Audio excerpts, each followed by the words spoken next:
HOA Karen has always been ambitious, but her latest scheme was downright criminal. She had somehow convinced herself that my ranch was up for grabs, and she didn't hesitate to lie to government officials to make it happen. What happened next, though, left her calling 911 in a panic, and taught her a lesson she'd never forget. It started when I received a curious notice in the mail. According to the letter, someone had filed a claim against my 15,000-acre ranch, alleging that the property was abandoned and should be reassigned. The signature on the documents? Karen's. Of course. I laughed bitterly. She had truly outdone herself this time. I immediately gathered all my legal documentation, deeds, tax records, utility statements, everything proving I had owned the land for decades. Then, I decided to pay Karen a little visit, not in person, but in a way she'd never anticipate.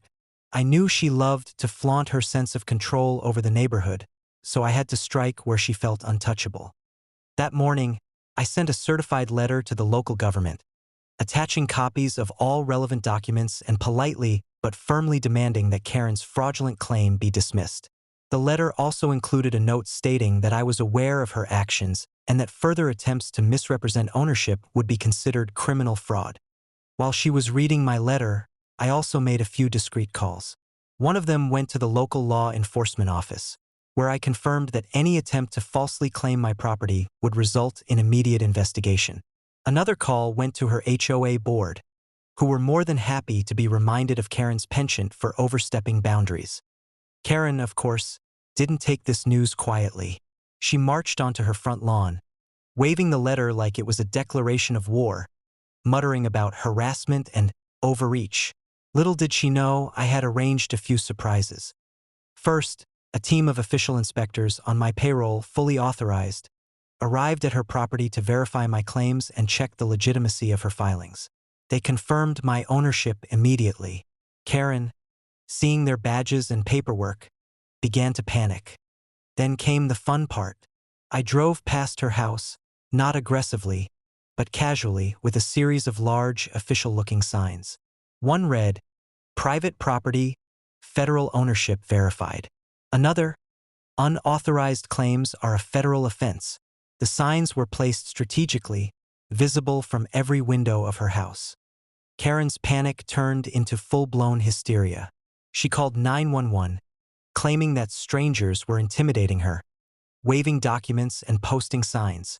The dispatcher, however, quickly realized the call was baseless once the officers arrived and verified that all actions were legal and fully authorized. Karen's credibility evaporated instantly. By the end of the week, her fraudulent claim was officially dismissed.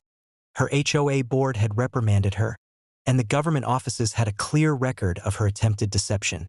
Karen retreated to her home, muttering about never again. While I stood on my ranch, watching the sunset over my land completely undisturbed. Neighbors, of course, caught wind of the incident.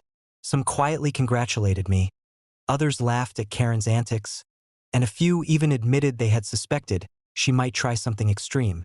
Meanwhile, my ranch remained mine, fully intact, fully secure, and a reminder that audacity doesn't always pay.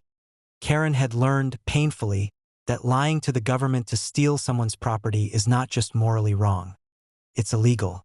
And trying to intimidate the rightful owner? That's a guaranteed way to end up on the receiving end of swift, legal, and thoroughly satisfying consequences. In the end, Karen called 911, thinking she could create chaos. Instead, she cemented her reputation as someone who overreaches and underestimates her neighbors. My ranch remained untouched, my ownership unquestioned, and Karen, well, she learned the hard way that you can't mess with someone who knows the law, has proof, and isn't afraid to enforce it.